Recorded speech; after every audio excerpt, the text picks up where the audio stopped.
Muy buenas tardes a todos. Les doy la más cordial bienvenida a la mesa de trabajo del análisis jurídico sobre la regularización de la preventa inmobiliaria para bases de una iniciativa de reforma en el Estado de Nuevo León. Este evento es organizado por la Barra Mexicana de Abogados, Colegio de Abogados, Capítulo Nuevo León, como parte de su compromiso permanente con la promoción del análisis jurídico, la actualización profesional y el fortalecimiento del marco normativo en nuestro Estado y en la Nación.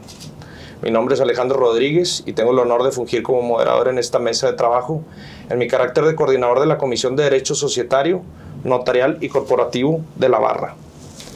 El objetivo de esta mesa es analizar desde distintas perspectivas jurídicas y técnicas los retos que implica la regularización de la preventa inmobiliaria en nuestro Estado, así como los fundamentos que podrían servir como base para una iniciativa de reforma en la materia, la cual ya se está trabajando.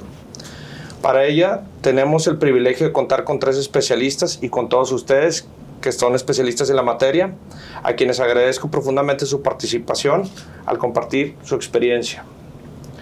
Presento a los ponentes. El licenciado Pedro Dávila, un empresario con más de 23 años de experiencia como emprendedor. En 2003 fundó Domotic Space, enfocado en ingeniería e instalación de aire acondicionado, y en 2007 colaboró con el gobierno del estado en el proyecto de Fórum Mundial de las Culturas. En 2008 cofundó Yacare México, empresa constructora donde adquirió experiencia integral en ingeniería, suministros y dirección de obras. En 2012 creó Corporación Kimbo para diversificar inversiones en distintos sectores, y en 2014 fundó Quantium Desarrollos, consolidándola como una de las principales desarrolladoras inmobiliarias de Monterrey. Reconocido por su ética y compromiso social, Pedro ha recibido distintivos como empresa socialmente responsable, empresa comprometida con los derechos humanos y forma parte del Pacto Mundial de la ONU. En el 2024 impulsó Inverater, una plataforma tecnológica que democratiza la inversión inmobiliaria con un enfoque sostenible, transparente y de impacto positivo en la comunidad. El licenciado José Eleazar Leal Saldívar es abogado, valuador y especialista en Derecho Corporativo Inmobiliario con más de una década de experiencia en asesoría legal, valuación y cumplimiento normativo. Licenciado en Derecho en la Universidad Autónoma de Nuevo León, cuenta con maestría en valuación y además cuenta con una especialidad en valuación inmobiliaria y una maestría en Derecho Corporativo. Actualmente se desempeña como asesor legal asociado en Verater Law Firm y socio fundador de Valuados, empresa dedicada a servicios de evaluación y análisis inmobiliario. Ha colaborado también como analista integral en avalúos y servicios inmobiliarios, traductor asociado y especialista en prevención del lavado de dinero.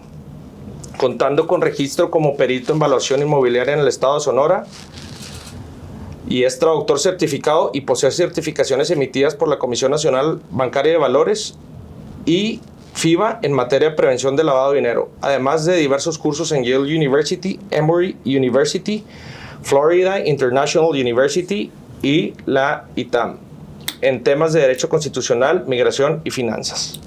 Por último, tenemos al licenciado Axel Estrada Medina, es socio director de Newlex Abogados SC, una firma especializada en derecho corporativo, notarial y financiero. Con más de una década de trayectoria, ha asesorado empresas nacionales y extranjeras en materia de constitución societaria, gobierno corporativo, reestructuras patrimoniales y cumplimiento normativo. Cuenta con amplia experiencia en instrumentos notariales de operación inmobiliaria, así como la asesoría legal de fideicomisos y contratos de preventa. En su trayecto ha participado en foros y mesas de análisis sobre la profesionalización de la práctica notarial y la modernización del marco jurídico inmobiliario de Nuevo León. Su enfoque combina la técnica jurídica con la búsqueda de soluciones prácticas y seguras que fortalezcan la confianza en las operaciones inmobiliarias.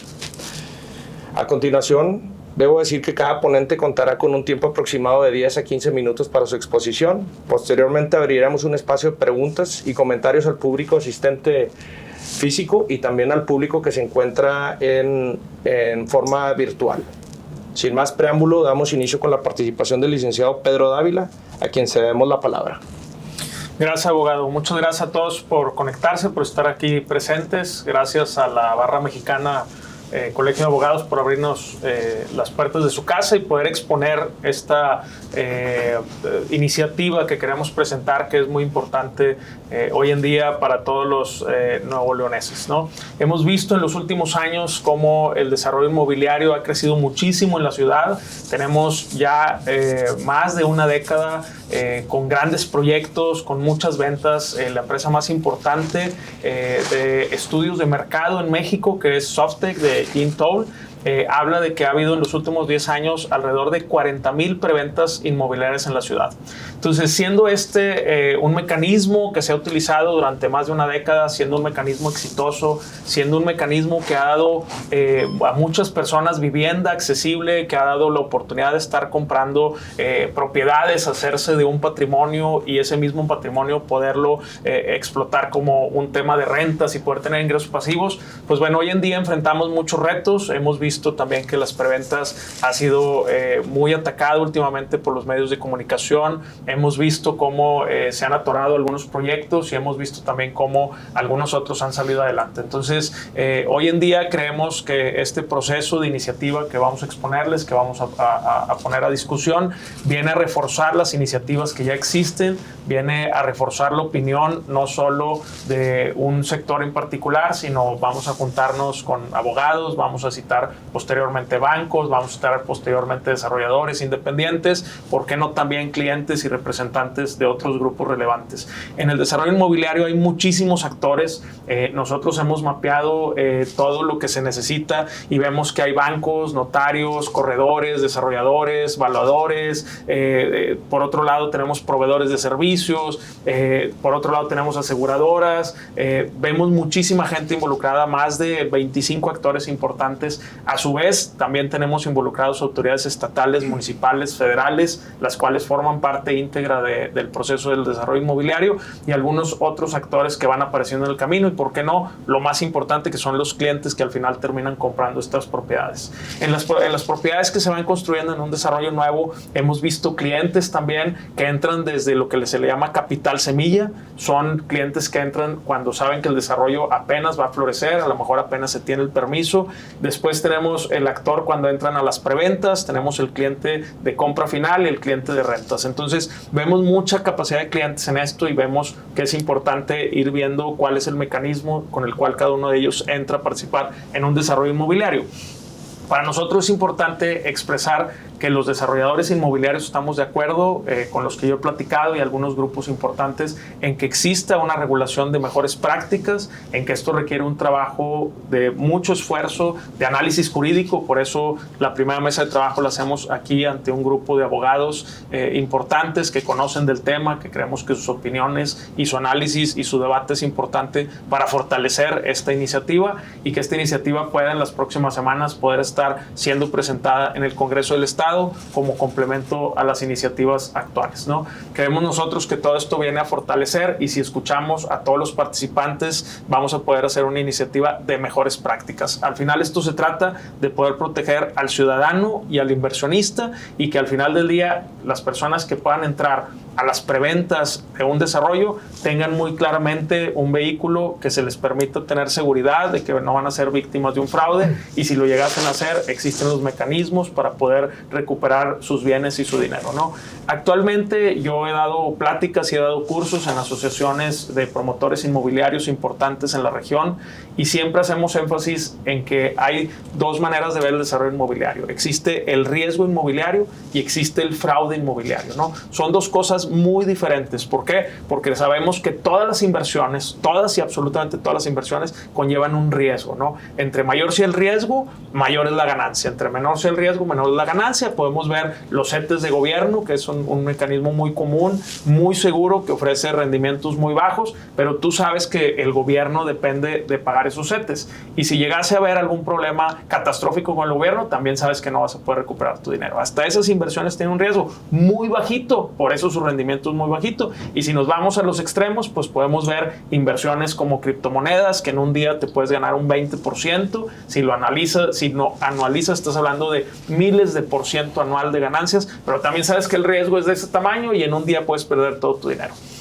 Las inversiones en bienes raíces tienen riesgos, pero tenemos que aprender a medirlos y tenemos que poner los mecanismos para que esos riesgos sean medidos y que los usuarios y las personas que estén comprando o precomprando, en este caso de unidades de departamentos, locales comerciales o vivienda, puedan saber cuáles son los mecanismos correctos y estén regulados y tipificados en alguna ley. Entonces, nuestra intención en esta plática es exponer el caso de que nosotros como desarrolladores queremos que se entienda que el modelo de desarrollo inmobiliario tiene muchos actores, que esos actores tienen que participar en esta reforma que queremos hacer a diversas leyes y que lo más importante y lo que queremos es que le llamamos nosotros piso parejo. ¿Qué quiere decir? Que claro que es importante regular al actor principal, que es el desarrollador, que es el que da la cara, es el que firma, es el que compra el terreno, es el que apuesta su capital, pero también es importante que en estas leyes exista otros factores, como por ejemplo las autoridades que nos otorgan los permisos, también tienen que participar en esto. ¿Por qué? Porque después hay autoridades que en algún momento cambia el sexenio o cambia el trienio y cambian los criterios, y los criterios para los desarrolladores, para los desarrollos que van a la mitad de la construcción, de repente cambia todo y eso hace que los tiempos se alarguen y eso hace que el riesgo se incremente. Entonces, ¿qué queremos poner? Queremos poner distintos puntos a debate. Uno de ellos es precisamente todos los gobiernos que participan en esto, estatales, municipales y federales, que sean conscientes de la importancia de que si un desarrollador obtiene sus permisos y a través de esos permisos puede salir a prevender, porque la preventa forma parte de la estructura de capital de un proyecto. ¿Por qué? Porque el banco que financia estos proyectos inmobiliarios te pide que tengas preventas, si no, no puede entrar el expediente al banco a ser analizado y financiado el proyecto. En esas preventas, en ese momento, tú ya tienes los permisos, pero todos los permisos en la mayoría de los municipios de la zona metropolitana vencen entre 1 y 3 años. ¿Qué quiere decir? Que cuando tú recibes el crédito puente y empiezas a construir, al permiso le quedan a lo mejor 1 o 2 años de vigencia. Y hay proyectos inmobiliarios que por su misma naturaleza se tardan hasta 5 años en construirse. Entonces, ¿qué quiere decir? Que vas a ser forzado a tener que renovar los permisos de construcción municipales, algunas factibilidades de agua y drenaje, de CFE o incluso algunas de medio ambiente, y sabes que las vas a tener que renovar. Pero ¿qué pasa si en ese momento cambian los actores políticos, tanto estatales, municipales o federales, y llegas a renovar los permisos y hay otros criterios y paran el desarrollo inmobiliario? Entonces, ¿qué quiere decir? Que en ese momento el afectado, el principal afectado, es el que precompró, es ese cliente que fue a invertir sus ahorros. ¿Y qué queremos con estas nuevas prácticas y mejores prácticas? Que tanto los desarrolladores como las autoridades y tanto los clientes puedan, a través de mecanismos fiables como a través de un fideicomiso, poder saber a qué están entrando y que apoyen para que los fideicomisos puedan ayudar a que los proyectos sean terminados en su totalidad. Entonces, ¿cuál es la intención? Que a través de herramientas podamos siempre prevalecer que los fideicomisos sean los que regulen el término de los proyectos inmobiliarios, ¿no? Que las autoridades nos puedan apoyar en que los permisos tengan que ser renovados en automático, si hay algún pago de derechos, no perderlo, y que todos los permisos que un proyecto adquiere sean propiedad del terreno y no de una persona o de una empresa. Entonces, ¿qué queremos nosotros? Mejorar las prácticas, tener vehículos que sean regulados, que estén mejor revisados. ¿Y qué queremos también? Que los actores relevantes, como en este caso las autoridades que participan en los 3 niveles de gobierno, puedan sumarse a este debate y ayudarnos a que los permisos, una vez que exista una preventa, ya no puedan ser retirados de la propiedad, sino estén destinados a terminar el proyecto. Inclusive podemos hablar de que proyectos inmobiliarios que estén atorados por alguna circunstancia y tengan que cambiar al desarrollador, el vehículo permita que entre otro desarrollador, pero que el proyecto se termine y respete a las personas que precompraron las condiciones. Entonces, vamos a debatir muchos puntos. Creo que esto es un proyecto importante, requiere mucho debate, requiere mucha participación de todos los actores, mucho análisis jurídico para poder que a la letra esté bien escrito y pueda ser bien interpretado por los actores que en su momento les toque juzgar, y creemos nosotros que a través de una buena iniciativa, en combinación con las actuales, podamos hacer un mecanismo infalible de preventas. Inclusive estamos platicando también que ya ha habido otras reformas donde se trata de profesionalizar las ventas, que los brokers inmobiliarios tengan una certificación. También podemos ponerlo a debate en la mesa. ¿Para qué? Para que las personas intermediarias también puedan tener profesionalizado ese oficio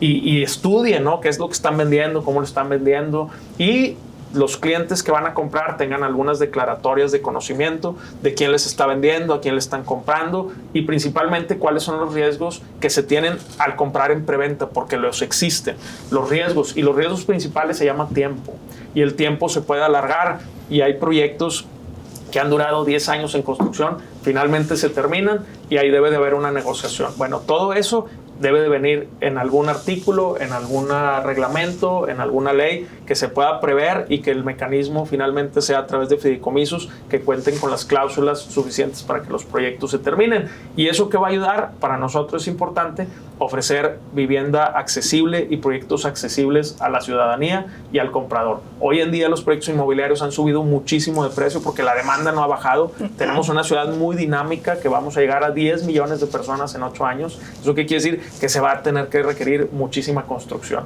El problema que tenemos ahorita es que como hay pocos permisos, hay poco entendimiento entre desarrolladores, bancos y autoridades, hay pocos desarrollos y los precios se han ido a las nubes. Entonces tenemos que buscar proyectos que paguen menos intereses, que se acorte el tiempo de construcción para poder acortar los costos y poder ofrecer vivienda accesible también al ciudadano. Entonces vamos por una iniciativa 360 grados. Yo vengo hoy a representar el gremio de los desarrolladores, vengo como un desarrollador preocupado para que esto salga adelante, tomando la bandera, queriendo que esto se regule y se regule bien y que principalmente haya un buen ánimo por parte de todas las personas que están comprando y que esas compras puedan tener un precio accesible. Entonces, pues muchas gracias. Seguiremos ahorita exponiendo algunos distintos puntos. Quería exponer los motivos de esta reunión y qué es lo que estamos haciendo. Gracias, abogado. Gracias. Continuamos con el licenciado Eleazar. Muy bien, excelente. Tengo aproximadamente 10 años trabajando de la mano con desarrolladores como con Pedro. Tengo 8 años conociendo a Axel, que también ahorita igual iba a dar sus pormenores como firma. Creo que es importante tomar en cuenta el antecedente. El antecedente ustedes lo pueden encontrar si ingresan al sitio web del Congreso de nuestro estado. Pues es el expediente 20-26-9, es de la 77ª legislatura. Es importante que le demos ahí una leída prácticamente para que vean de dónde surge, ¿no?, la propuesta de iniciativa que definitivamente yo me quise unir de la mano con el licenciado Pedro. Nos ha tocado en el despacho ver todo tipo de casos, las diferentes aristas, desde la relación cliente-desarrollador como desarrollador-autoridad.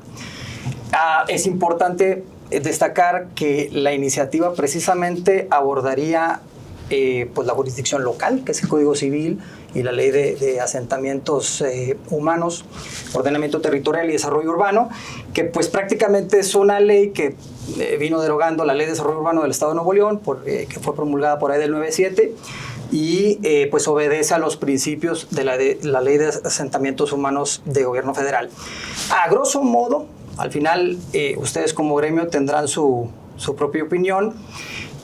Lo que aborda la iniciativa propuesta por el grupo parlamentario que sometió esta iniciativa, aborda conceptos muy generales, que es la documentación mínima obligatoria, son la garantía financiera mínima que debe contar un proyecto, un registro local de contratos de preventa, una prohibición expresa en determinado momento de un periodo de reflexión y desistimiento y algunas cláusulas contractuales estandarizadas. Entonces, precisamente al abordar estos temas, creo que hay una delgada línea entre cuándo es comercial o cuándo es mercantil la materia y cuándo es civil. Eso es bien importante destacar porque se habla mucho de la Profeco. En determinado momento, cuando quiere uno tomar las riendas de estandarización de contratos, pues ya existe una norma oficial que aborda precisamente este tema, pero es preponderantemente aplicable para los comerciantes o para los comercializadores, así se puede decir. A lo mejor Axel ahorita nos detalla un poco más. Y pues por ahí yo creo que no está bien hilada la propuesta inicial. No es mala, debemos de ser muy responsables con lo que estamos abordando. Yo creo que esto, como dijo el licenciado Pedro, es multidisciplinario. Hay notarios de por medio, hay instituciones de crédito, está la autoridad, pero definitivamente necesitamos pues concatenar estos, pues ahora sí que estos participantes, estos actores. Otro de los rubros que notamos pues fue precisamente la creación de un marco jurídico estatal para que pueda regular la comercialización en preventa de inmuebles.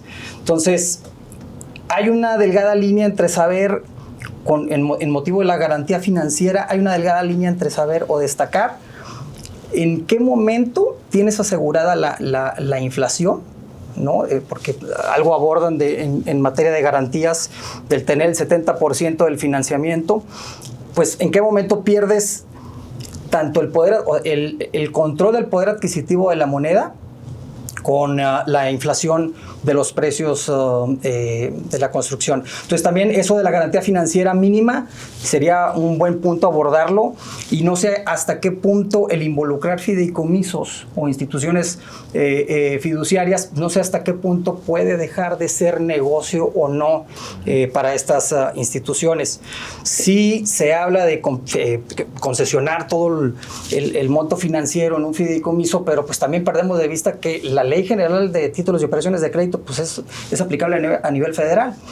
Entonces, creo que tenemos que guardar mucho también cuidado con las competencias. Es lo que estuvimos viendo en el análisis.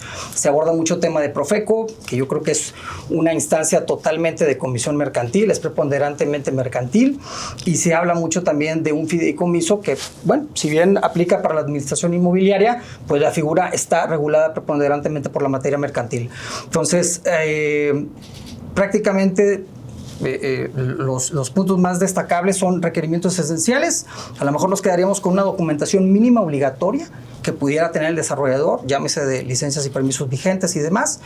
La viabilidad del proyecto, no manejarlo como garantía financiera, porque es casi imposible conseguir un afianzador o una hipoteca sobre un proyecto inmobiliario.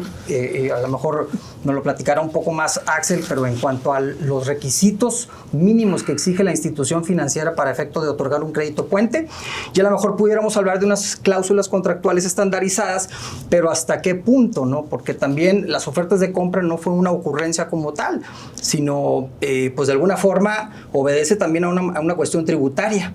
Y de ahí que vamos a tener que, a lo mejor en próximos foros, involucrar también fedatarios locales, ¿no? Excelente. Bueno, continuamos con el licenciado Axel. Pues muchas gracias primero por la invitación, por permitirme compartir foro con mis compañeros y por estar hoy con ustedes, pues intercambiando opiniones. La verdad es que en la opinión mía, creo que el esfuerzo legislativo que se está haciendo tiene alguna parte de áreas de oportunidad, otras aciertos muy buenos, ¿no? Creo que ustedes, mis compañeros, han abordado el tema desde una reforma integral. A veces este tipo de reformas pues, llevan su tiempo. Yo me atrevería a proponer una primera aproximación, o sea, una primer lijada, ¿no? Perdonando la expresión más ranchera. Esa primer lijada yo creo que iría en 3 vértices. O sea, el vértice urbanístico, el vértice civil y el vértice penal, ¿no? Porque no olvidemos que todo esto nace pues, de una dolencia del consumidor, donde hubo un compromiso de compra que no se cumplió. En algunos casos, como bien señala Pedro, en la gran mayoría de los casos no es un tema de que quiero perjudicarte, quiero agarrarme tu dinero e irme. No en todos los casos estamos hablando de fraude, pero sí en algunos casos se trata, a lo mejor podríamos hablar de circunstancias ajenas a la voluntad del desarrollador, y en otros casos de impericia. Y en el tema de pericia hay un factor fundamental que creo que como una situación de hecho o parte de las consideraciones de un desarrollador para iniciar un proyecto inmobiliario, ¿no? Ahorita Pedro se refería a la estructura de capital, y esto es muy interesante de analizar, porque la estructura de capital es esa mezcla de cosas que me va a permitir hacer el proyecto. Esta mezcla de cosas está integrada por la preventa en una parte, pero también por el capital al que llamamos capital de riesgo, que es el capital del inversionista que, consciente de la rentabilidad que le pueda dar un proyecto inmobiliario, pone su capital de riesgo, ¿no?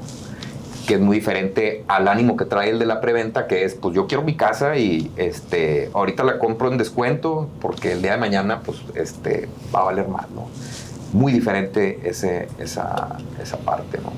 Y la otra parte de la estructura de capital, pues es el financiamiento bancario, ¿no? Ese último empujón que se desatora con los primeros dos, con la preventa y con el capital de riesgo, ¿no? Entonces, cuando tú llegas con el banco y le dices, pues ya logré levantar tanto capital, ya tengo tanto prevendido, el banco te dice, ok, pues ahí te va.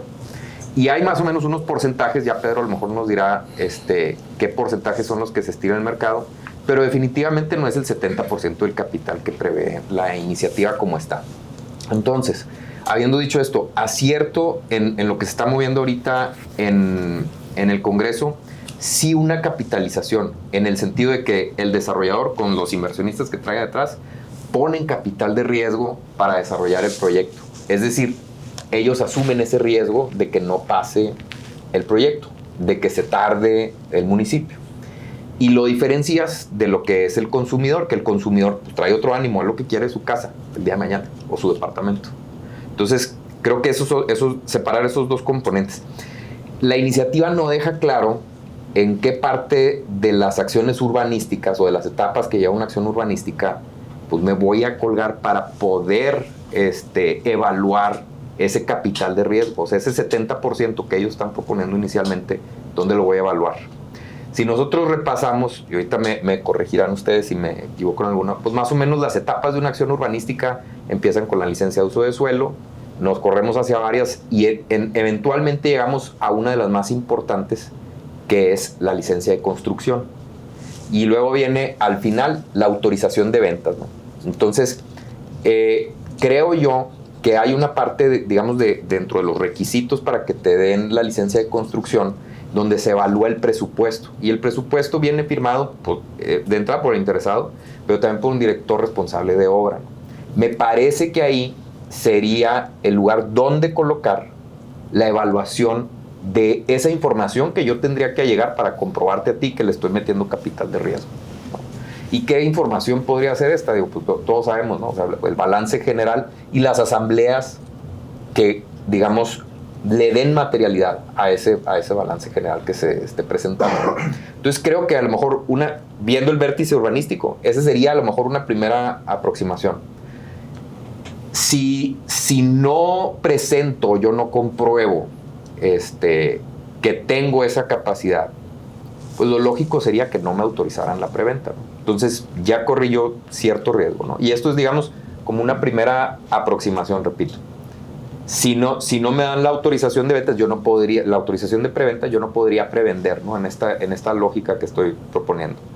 Lo siguiente sería ver el vértice civil. ¿Qué es una preventa? O sea, ¿dónde está? Como bien dice Eleazar, la Profeco ha hecho un esfuerzo a través de sus normas oficiales mexicanas de decirnos que es una preventa, que no es otra cosa que un contrato de promesa. Y el contrato de promesa sí existe en las leyes civiles, en el Código Civil. Lo que no existe es la modalidad. O sea, tenemos contrato de promesa genéricamente hablando, que puede ser cualquier cosa que reúna las características del contrato futuro, pero no tenemos una modalidad del contrato de promesa que vaya alineado a lo que nos dice Profeco que debe reunir un contrato de preventa. Entonces, creo que mi sugerencia sería incorporar los elementos indispensables que me digan que estoy hablando de un contrato de promesa de compraventa o contrato de preventa. Dentro de estos elementos, los que me parecen más importantes que marca la NOM es, lógicamente, que tenga la capacidad y la autorización para vender, que tenga la titularidad del inmueble. Y tercero, que el inmueble, o sea, que tú informes si es que está grabado, ¿no? Porque hay personas, han acudido clientes, seguramente ustedes han tenido casos similares, donde ni enterados están de la situación que tiene el inmueble. Entonces, informar o dar ese nivel de transparencia abona la certeza jurídica del comprador, ¿no? Y te alineas pues, al criterio federal, que ya está. Entonces no estamos inventando nada. Ahora, ¿qué efecto tendría el hecho de que no se reúnan estos requisitos?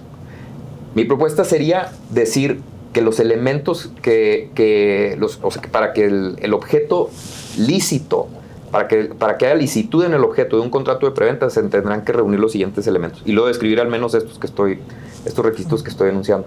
¿Por qué? Porque sabemos que la licitud en el objeto nos da la existencia. Si se celebra un contrato que no reuniera estos requisitos, pues sería un contrato inexistente. Y además, contrario a lo que establece la norma. Y por vía consecuencia, pues bueno, el desarrollador que se atreviera a hacer un contrato o a celebrar un contrato que no reúne los elementos de cumplimiento normativo que me establece la norma, pues ya tendría que asumir la obligación de daños y perjuicios, ¿no? Entonces eso, digamos, desde el vértice civil. Desde el vértice penal, que también es muy importante, entonces estaríamos hablando de lo que tutela los otros dos. Entonces, vamos a ver, vértice urbanístico. Si yo llego con la autoridad y le presento un balance que no es cierto y no, las asambleas tampoco las celebré y es falso, y con el ánimo de que me dieran la autorización de preventa presenté esos documentos falsos, pues entonces es fraude. ¿Están de acuerdo conmigo?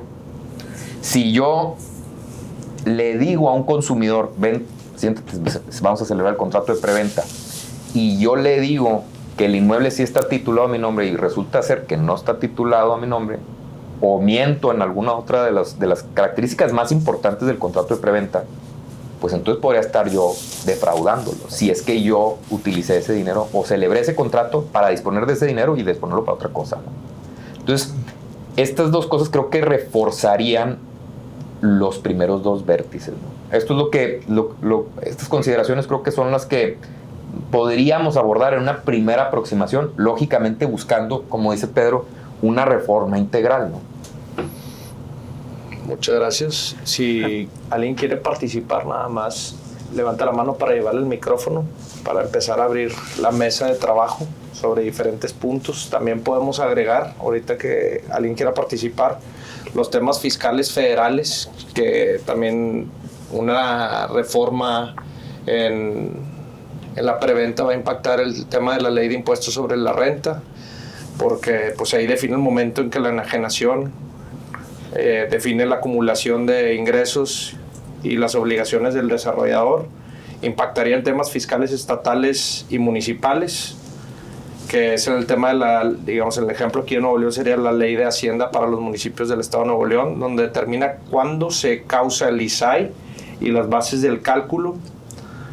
También en materia administrativa e inmobiliaria, la cual están comentando los ponentes en la NOM 247, que regula los contratos de preventa y obligación de registro ante Profeco, pero pues un punto muy importante que dice el licenciado Axel, que sí regula las preventas, pero luego no lo regula bien. ¿Por qué? Porque no cumple con ahí ciertos criterios. En materia civil y notarial, sería también hablar por el Código Civil del Estado, que es donde vamos a reformar ahí principalmente las propuestas que tenemos. Y también la ley del notariado, que regula cuándo hay transmisión de dominio y cuándo se debe de hacer la escritura ante el notario. Y por último, los temas contables y de comprobación fiscal, todas las resoluciones misceláneas fiscales que podrían que conllevaría la reforma una vez estructurada y presentada, y en caso de que se llegue a aceptar, donde se establece cómo se facturan los anticipos y su acumulación para el ISR y el IVA. Entonces, los invito, si quieren, el público de la video que están en Zoom, preguntas o aportaciones, bienvenidos. A mí me gustaría participar. Sí. Mi nombre es Regina Juárez, del despacho Guerrero y Canto Abogados. Me llama mucho la atención el tema. Actualmente yo soy presidenta de una asociación de condóminos de 255 personas, departamentos en particular, y la realidad es que me llama mucho la atención lo que comenta el licenciado Axel, puesto que considero es una realidad.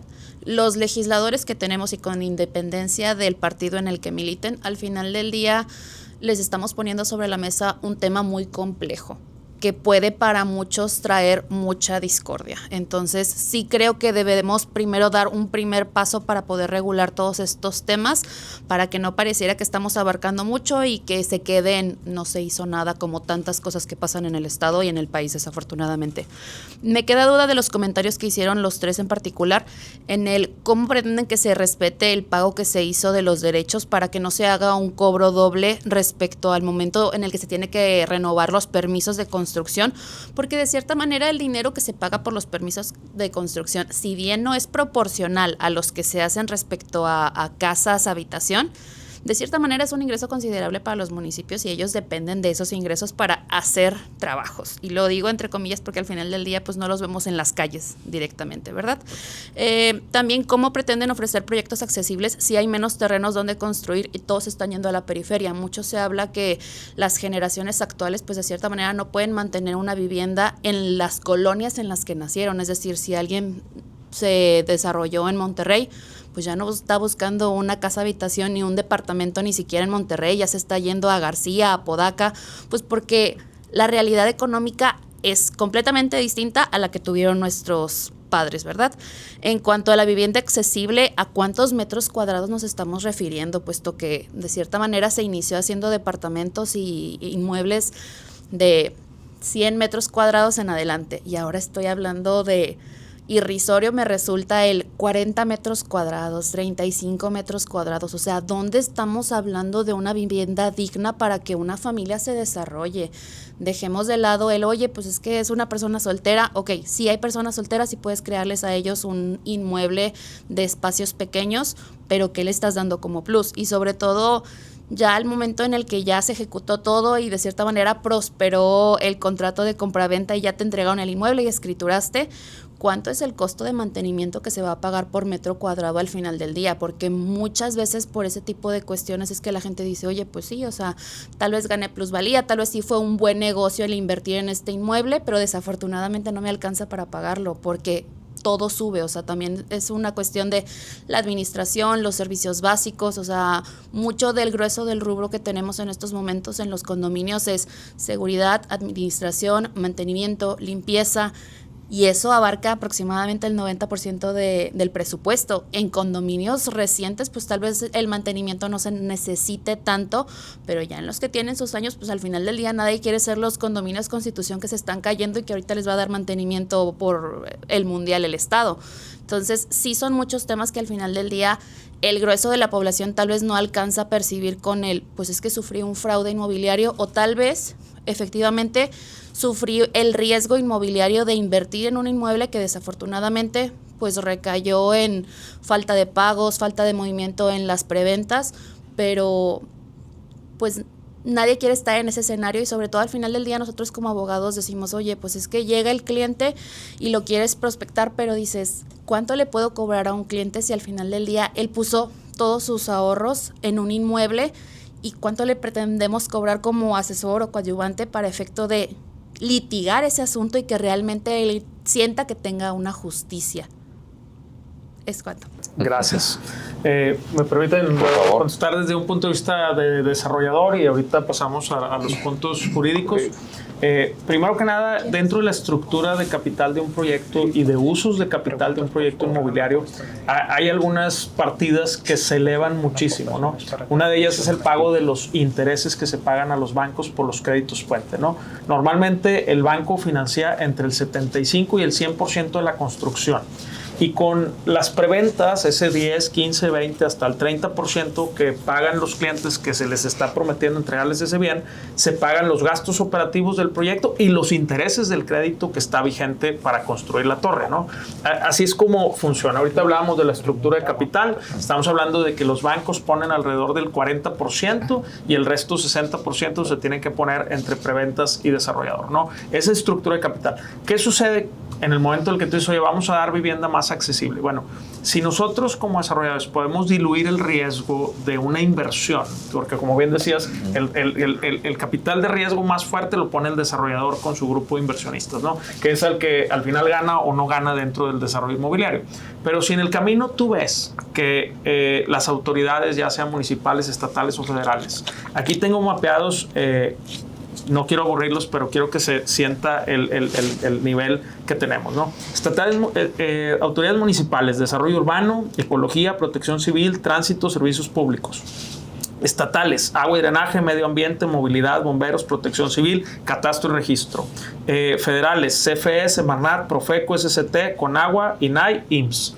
Todas esas autoridades que acabo de mencionar es con las que nosotros lidiamos en el proceso de un desarrollo inmobiliario, ¿no? Entonces, cuando tú llegas en un punto de esos 3 niveles de gobierno y te atoras y se atora el tiempo, empiezan a correr los intereses bancarios. Y esa vez empiezan a subir los materiales y empieza la inflación y es donde se sale de precio. Entonces, si nosotros a través de una regulación como la que pretendemos hacer, que cubra ese tiempo desde que inicia un proyecto, como bien decías ahorita, donde hay una corrida financiera, donde alguien la puede validar y certificar, y a través de un fideicomiso podamos establecer que el uso del dinero es para lo que se registró en la corrida financiera, podemos bajar mucho el riesgo de un proyecto inmobiliario en el tiempo. El tiempo es lo que lo encarece bastante, ¿no? Entonces, ¿qué queremos hacer con esto? Establecer los mecanismos jurídicos que podamos tener la seguridad de que las cosas van a caminar y los tiempos se van a poder acortar para poder ofrecer vivienda accesible. Definitivamente, como bien lo comentas tú, los espacios han disminuido muchísimo para poder bajar los tickets. Esto lo dicen las empresas que estudian los mercados. Cada vez hay más tendencia que la gente quiere vivir en espacios más chicos por el mantenimiento, por la limpieza, por la lavada del baño, del piso, de la cocina.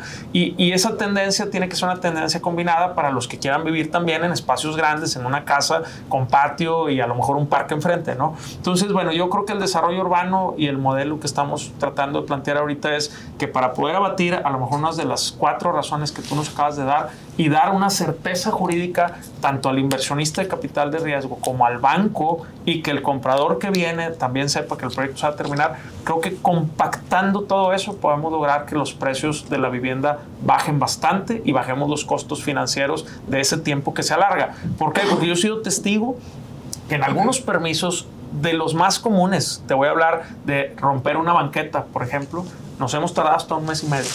Ese mes y medio en intereses bancarios de un crédito puente que está corriendo al 16% anual, pues son bastante dinero, ¿no? Entonces súmale costo y súmale costo. Entonces, ¿qué queremos? Que esto nos ayude a dar certeza al banco que pone la mayor parte del capital, al capital de riesgo que somos los desarrolladores y al cliente que viene y pone esa parte de las preventas para poder financiar la operación de un proyecto. Si eso lo podemos compactar a través de las garantías jurídicas que estamos planteando, creemos que sí se puede lograr establecer mínimo no un incremento tan alto en la vivienda año tras año, ¿no? En los últimos años que hemos visto que el costo de las viviendas ha subido en más de un 30% en los últimos 2 años por causa de los conflictos regulatorios que traemos ahorita y que queremos pretender con esto dar certeza jurídica a todos los actores. Entonces vamos a trabajar para eso y sí, realmente creo que podemos ayudar muchísimo teniendo una buena regulación multidisciplinaria en este caso. Bueno, adelante, abogado, no sé si gustan tocar alguna respuesta.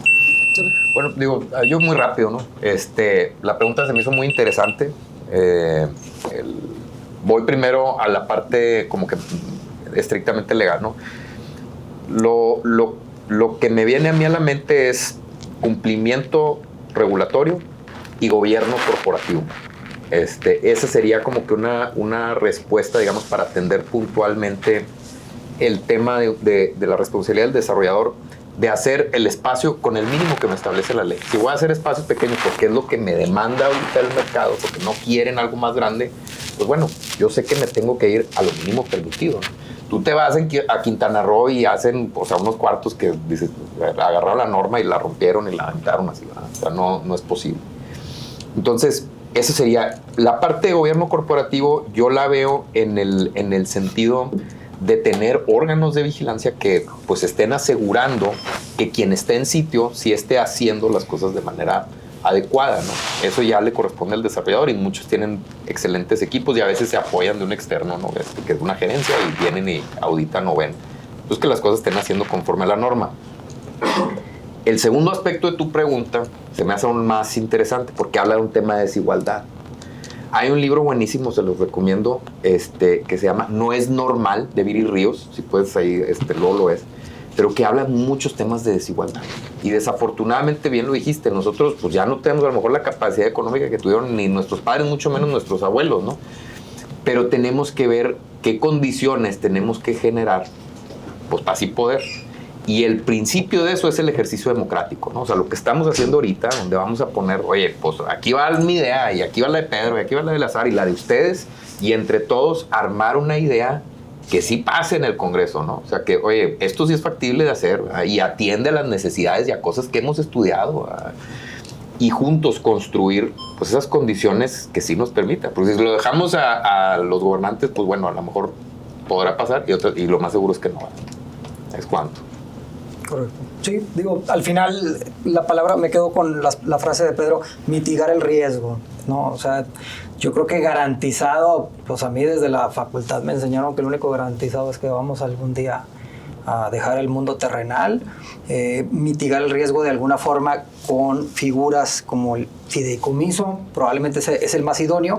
No obstante, pues sí necesitas involucrar a estos actores, no es como llegar a un banco o a una institución de crédito y nada más decir, pues quiero constituir un fideicomiso. O sea, al final ellos lo someten a un comité fiduciario, ven la viabilidad del proyecto.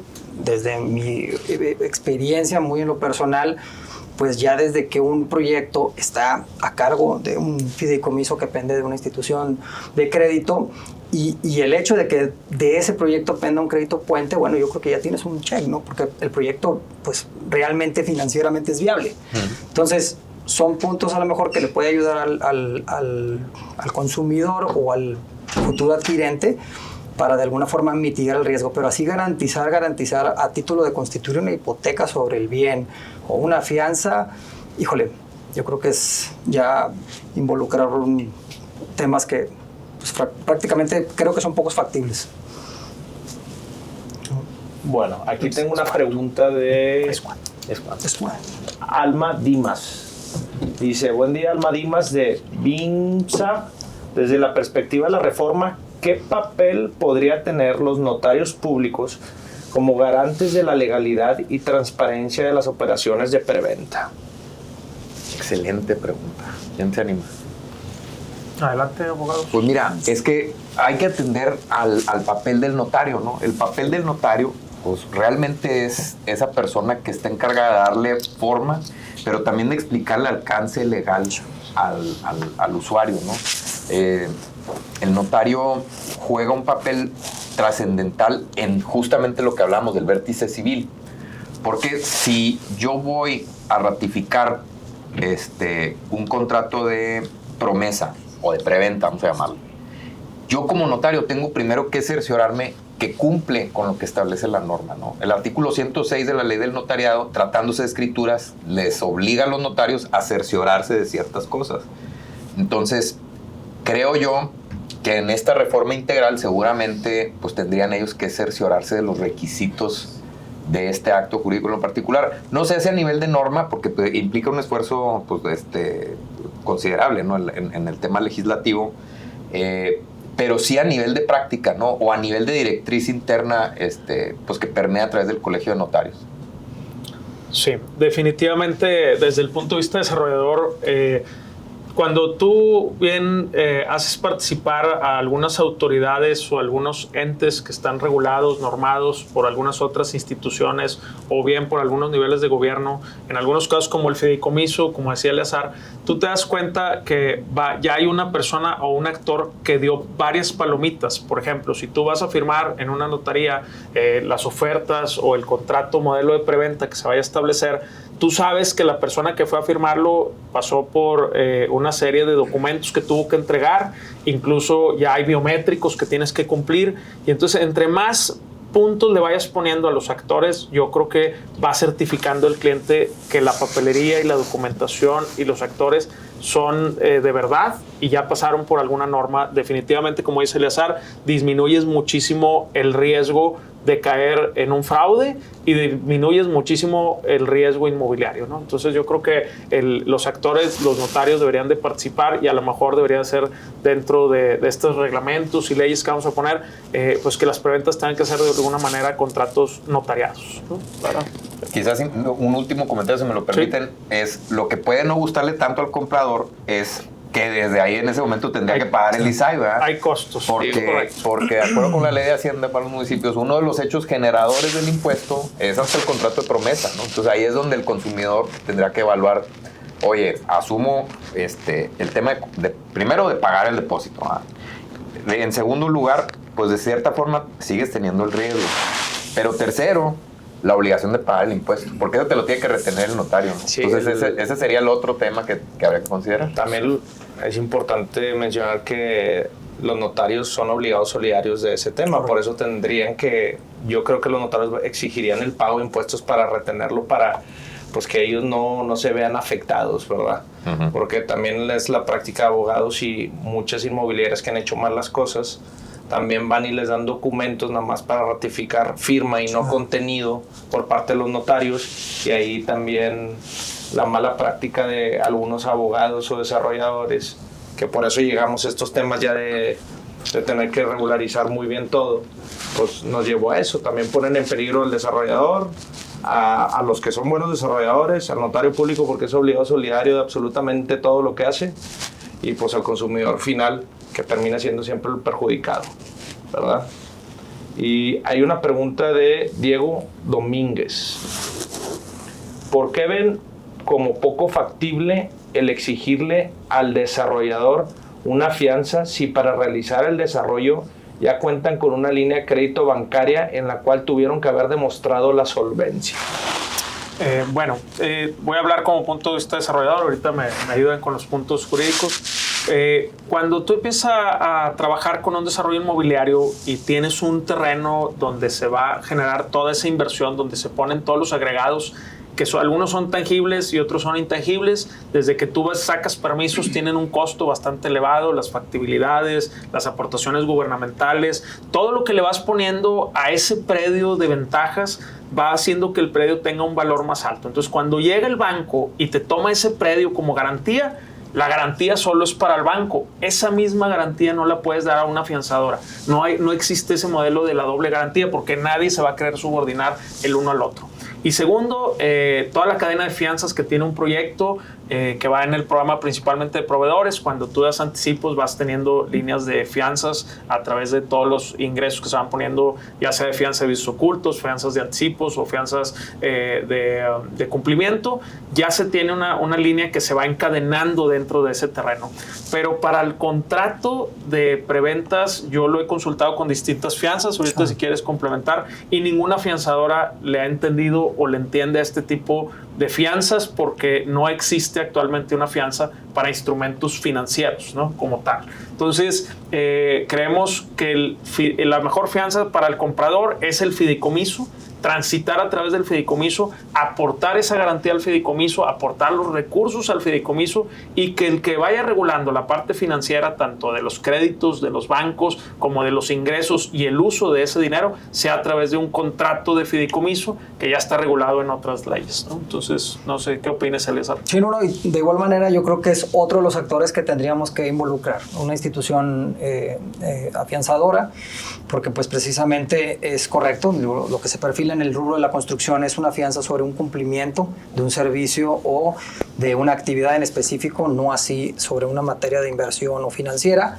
Entonces, pues no es que sea poco viable, yo creo que es involucrar realmente a la institución afianzadora en determinado momento. O sea, no está de más. Diego, ¿eh? Pues sí. Mira, Diego, o sea, vamos a echar cuentas. Más o menos el crédito puente de la estructura de capital va a representar algo así como el 70% de la estructura de capital, ¿no? Y pues ellos ponen diversas condiciones, obligaciones de hacer y obligaciones de no hacer. Dentro de las de no hacer está no garantizar otras obligaciones ni asumir pasivos hasta cierta proporción, ¿no? Entonces, si tomamos en cuenta que a lo mejor fuera el 70% de la estructura de capital del crédito, pues estás hablando que a lo mejor 15% o 20% va a ser capital de riesgo y el otro 15% va a ser preventas. Entonces, ese 15% de preventas, como bien dice Pedro, pues va a quedar subordinado a obligaciones de no hacer de alguien que tiene un interés mayor porque está poniendo una mayor cantidad. Eso desde un punto de vista de las condiciones del crédito, ¿no? Normalmente.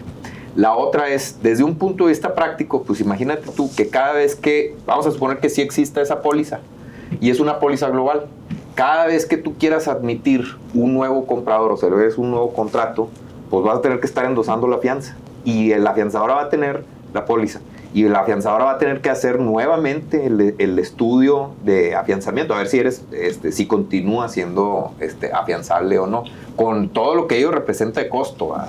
Entonces, creo yo que en ese segundo punto, que ya tiene que ver más con un punto de vista práctico, pues también como que no se ve tan viable. Ahora bien, no por eso significa que el desarrollador no tenga que dar fianzas. Por ejemplo, en el tema de condominio tienes una fianza ahí que te pone como condición. Si no, no puedes vender. Entonces, sí hay una fianza, lo que pasa es que está dirigida al municipio. Pero ya hay un elemento coercitivo para el desarrollador que lo obliga a cumplir. Correcto.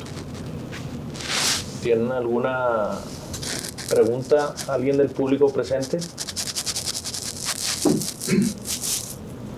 Adelante, ¿le puedo pasar el micrófono, por favor? Gracias, buenas tardes. Básicamente yo creo que toda esta reforma, como bien comentaban, es sumamente compleja. ¿Por qué? Porque hay de diferentes tipos de propuestas de preventas inmobiliarias. Ahorita han hecho referencia, creo que básicamente a condominios verticales. Sabemos que hay condominios verticales, habitacionales, usos mixtos, pero también hay horizontales o preventas individuales.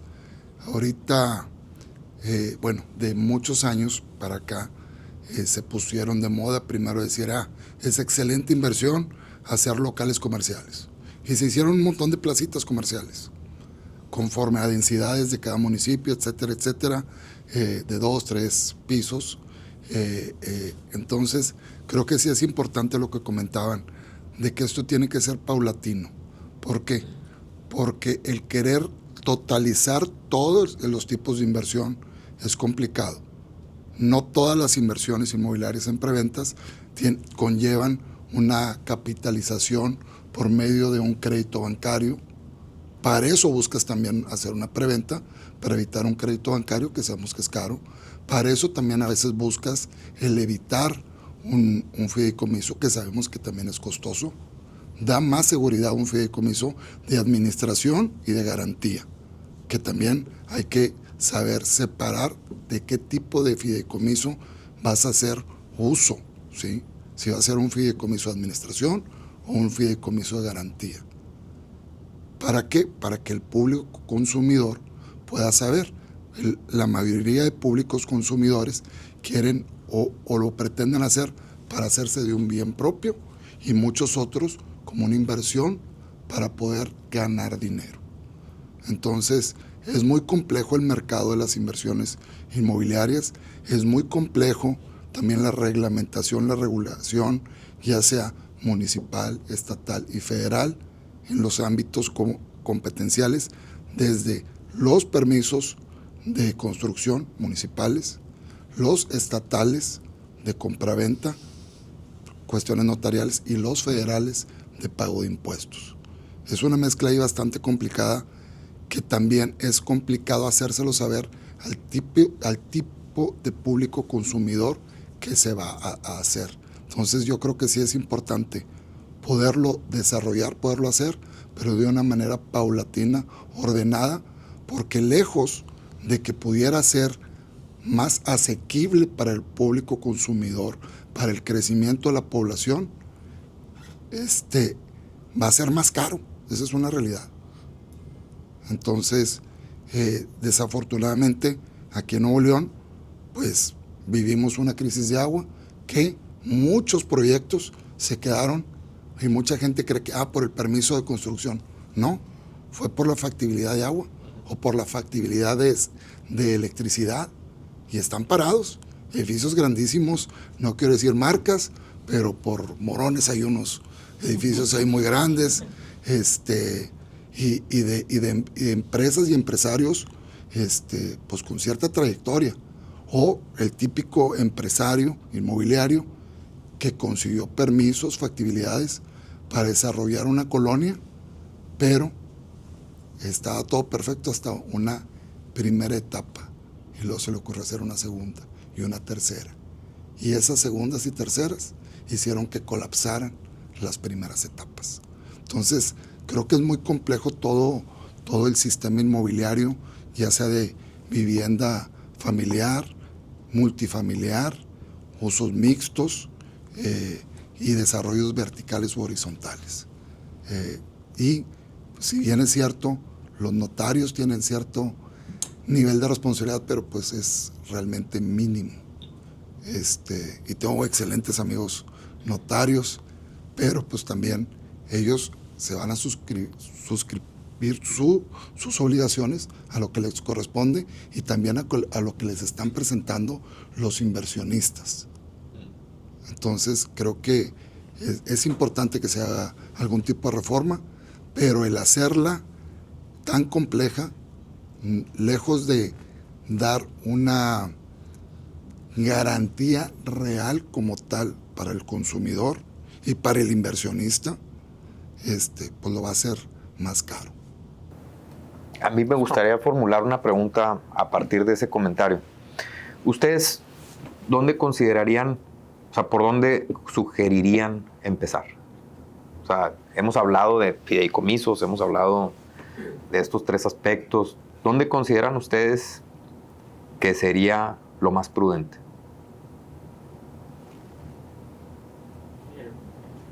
Justo quería retomar el tema y yo entiendo que el licenciado hizo una pregunta y va por ahí justamente, que de hecho quería justamente retomar y va por el mismo sentido.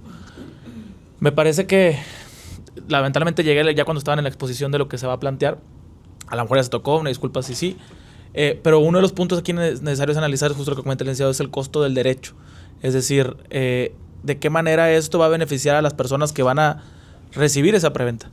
O sea, que son los ciudadanos, no somos nosotros mismos y al fin y al cabo pues eso importa.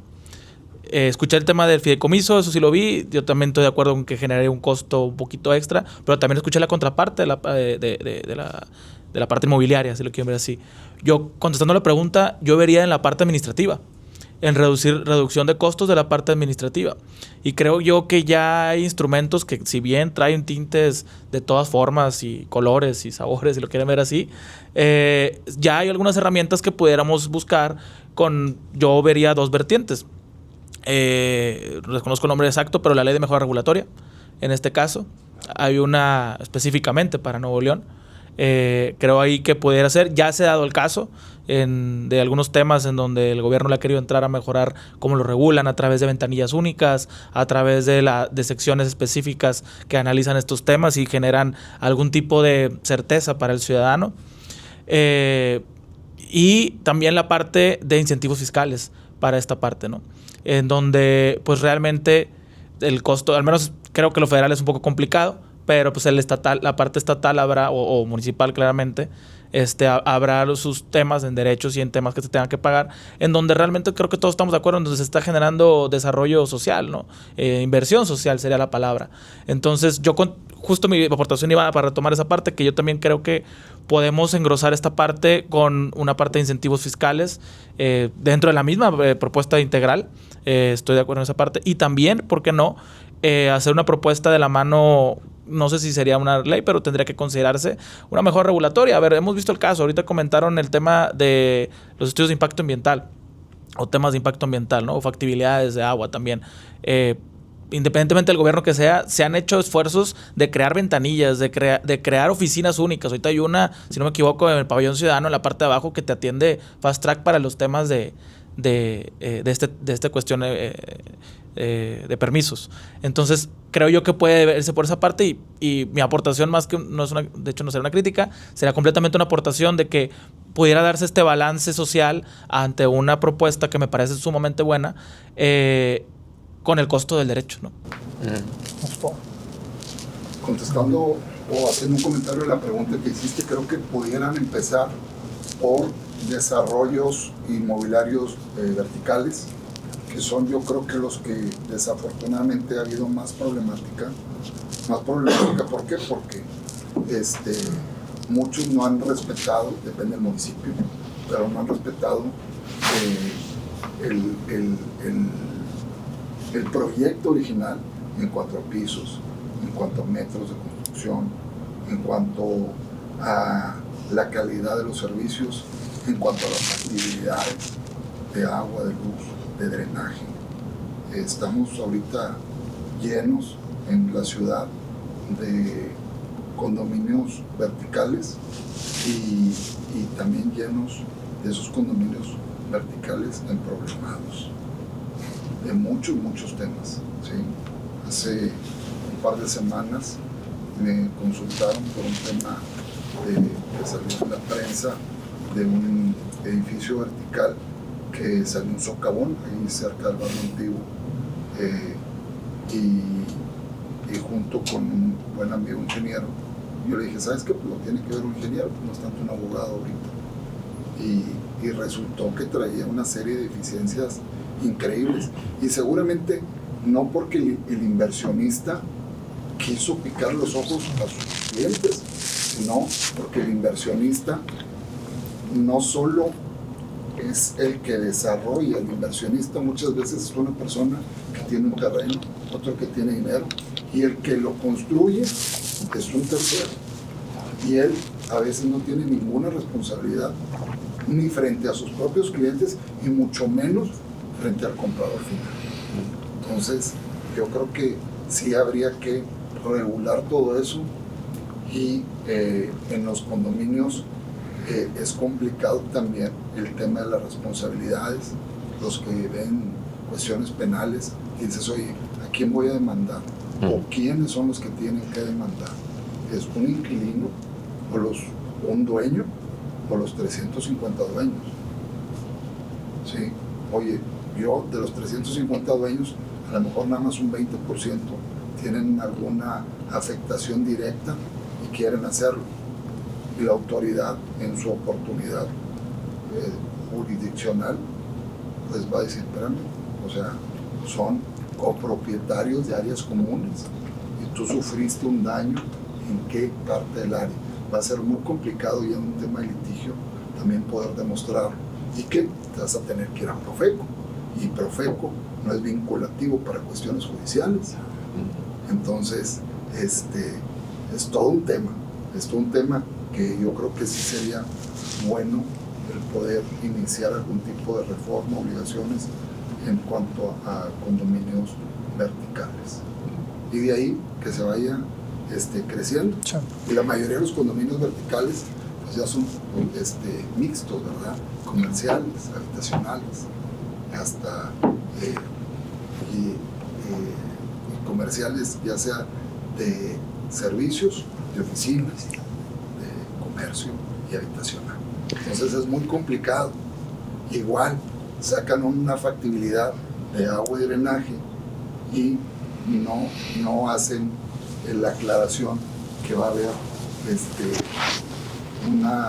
un drenaje industrial o de grasas, y te clausuran poco y te apuntan por todo. Entonces es importante ahí el poder establecer ciertas reglas para todo eso, y que el inversionista esté asegurada su capital de inversión y también el comprador final. Fíjate, y creo que va muy alineado a lo que tú dijiste. O sea, ¿por dónde empezar? Por la acción urbanística, ¿no? Eso sería como que el primer punto.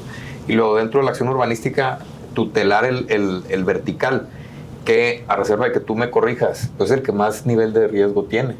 Es correcto. El tema vertical, como bien lo comentas, más nivel de riesgo y de ganancia. No, lo que sucede es que el tema vertical, que está muy conurbado en la ciudad, conlleva muchísimos riesgos, ¿no? Y la verdad es que el terreno siempre es pequeñito, a lo mejor representa el 10% del total del valor del inmueble, y entonces traes todo el riesgo en la construcción, y cuando entra la construcción quiere decir que entra el mayor capital del banco es a esa parte, entonces se requieren créditos más grandes. Cuando todo es algo horizontal, pues el terreno es 50% del valor, ¿no? Entonces no ocupas tanto crédito para la construcción, y eso hace que el balance de riesgo sea mucho mayor, adicional a que las mayores preventas en la ciudad han sido de vertical. Fue donde se puso más de moda, donde la gente empezó a invertir, donde se le vio mucha plusvalía, y entonces pues ahorita es la problemática, como bien lo comentas, hay muchos edificios detenidos en todo Monterrey, en la zona metropolitana, por alguna circunstancia de trámites, ¿no? Entonces yo creo que la parte urbanística y tramitológica creo que es una parte a involucrar, y yo creo que es de lo primero que tenemos que ver en esto, definitivamente. Sí, totalmente. Coincido, digo, al final es corresponsabilidad, y coincido contigo. de igual forma, yo también fui un funcionario público, o sea, tampoco no es consignar toda la responsabilidad hacia la autoridad. Ha habido últimamente tragedias, digo, supimos la última catástrofe que hubo allá rumbo a carretera en un pues, complejo, digamos, fraccionamiento de vivienda horizontal, y por X o Y, si alguien no hizo bien el estudio de aguas, el estudio hidrológico y demás, terminó en una tragedia. Pero de igual forma creo que necesita esa corresponsabilidad entre los profesionales también que intervienen, ¿no? Desde el topógrafo, el dictaminador, el arquitecto, el gerente o responsable de obra y demás. Tampoco es consignar toda la autoridad, pero coincido plenamente. O sea, definitivamente tiene que existir, me encantó lo de la mejora regulatoria, tiene que haber una economía procesal, porque también a veces es desgastante que si ya tienes una autorización, una licencia de factibilidad de uso de suelo, porque a los 3 años tienes que entregar la misma documentación cuando no ha cambiado absolutamente nada, ¿no? Y por X o Y circunstancia el tiempo se pasa. Entonces, nos vamos a quedar también con esa observación o con esa recomendación de mejora regulatoria, pero sí, definitivamente tenemos que estar todos muy, muy involucrados, ¿no? Como profesionales, y tiene que existir esa corresponsabilidad. ¿Qué tal? Buenas noches a todos. Melitón Bazán de Bereter Law Firm. Quisiera participar en el foro acotando mi comentario a un par de situaciones. Uno desde el tema estrictamente, como bien lo mencionan ahorita, de mejora regulatoria de cuestiones legislativas, y el segundo, el impacto fiscal del proyecto que se tiene hacia terceros, ¿no? Si volteamos a ver al mundo, las grandes ciudades cosmopolitas van de la mano también con un desarrollo inmobiliario realmente de gran calado, ¿no? Vemos en Europa, vemos en Medio Oriente, en Lejano Oriente, como pues las grandes ciudades, las grandes metrópolis, pues van de la mano, repito, con proyectos inmobiliarios muy impactantes, ¿no? Entonces, yo pues considero de vital importancia analizar cómo descansan esos grandes proyectos inmobiliarios en un proyecto financiero y en la viabilidad financiera del desarrollo del mismo. Creo que pues van de la mano, y sin un buen análisis financiero, sin un buen análisis de retorno de inversión que satisfaga a todos los actores del desarrollo, no se llevarían a cabo, ¿no? Y creo que este desarrollo inmobiliario también, y este desarrollo económico, recae principalmente sobre una regulación y una certeza jurídica de las reglas del juego. ¿Por qué? Pues porque no podemos nosotros, desde jugar con el valor del dinero en el tiempo, permitir que la autoridad lleve más tiempo en un proceso sin tenerlo claro. Pues esto demeritaría bastante, repito, el retorno de inversión final, y sería un fracaso al momento de llevar a cabo el retorno de inversión. La propuesta inicial sería ver cómo han llegado esas grandes ciudades a contar con una regulación idónea para descansar esos proyectos. Ver qué hacen esas autoridades, ven cómo mapean esos procesos, ver cómo tienen esa claridad y esa certeza jurídica que se le otorga tanto al desarrollador como al inversionista como al consumidor final, para poder emular proyectos de esa envergadura en Nuevo León, que creo que es un estado que ya merece tenerlo y que estamos también dispuestos a hacerlo. Ver cómo esas legislaciones han ido moldeándose y desarrollándose en función de la necesidad tanto de inversión como de capital y trabajo, y repito, hacer una comparación con la legislación actual para poderla mejorar y para poder en un momento dado tomar lo bueno de otras legislaciones, adoptándolas y acoplándolas a nuestras necesidades regionales, ¿no? Ese sería el primer punto. El segundo punto, desde el punto de vista fiscal, los temas que comentaban ahorita de los momentos de taxación o las hipótesis en las cuales un contribuyente pudiera caer en una obligación como sujeto para tributar en ISAI. Hemos visto cómo algunos gremios anteriores, como poniendo un ejemplo, las maquiladoras, se veían afectadas a un impuesto al valor agregado definitivo al momento de hacer importaciones, inclusive temporales.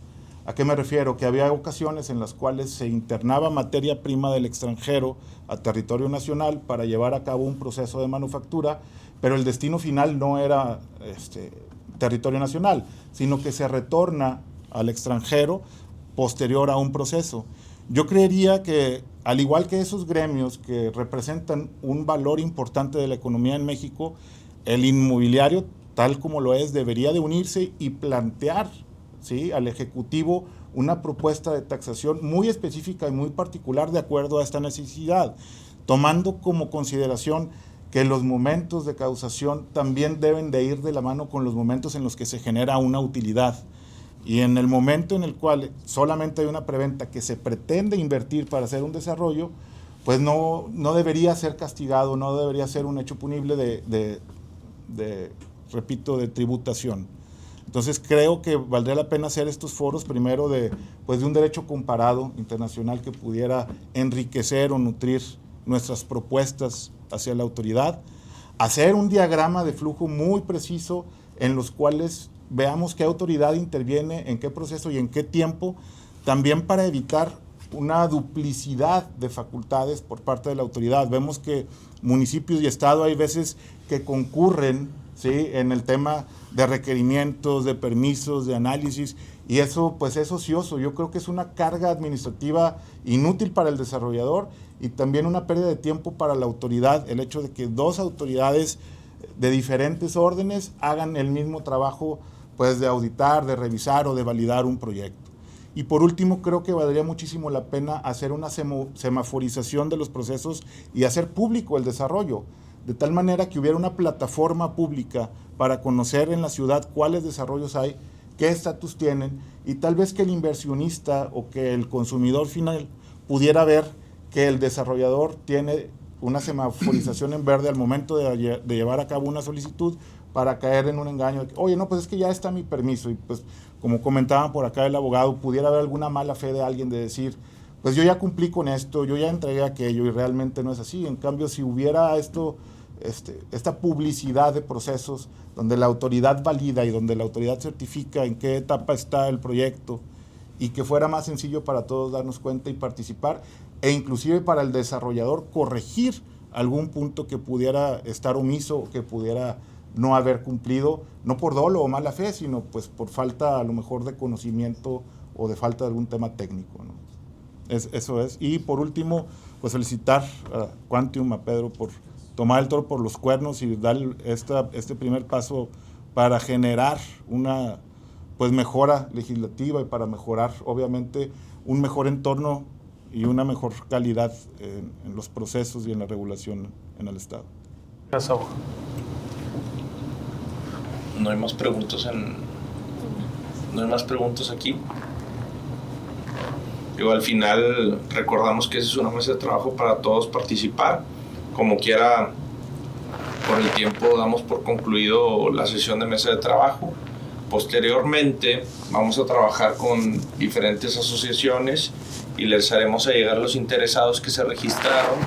No sé si registraron también con correo, ¿verdad? Sí. Con correo les estaremos llegando los proyectos de iniciativa que para si quieren llegar a comentar algo nos lo hagan llegar por correo electrónico, ¿verdad? Agradezco a mis tres ponentes por su tiempo y le voy a entregar un reconocimiento a cada uno de ustedes. Gracias.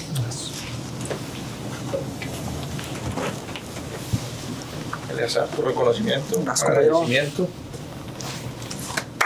Muchas gracias. Muchas gracias.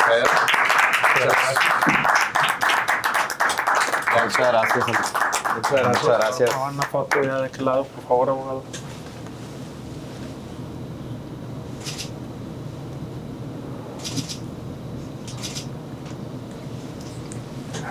Muchas gracias a todos por participar. Gracias a todos por participar participar. en casa.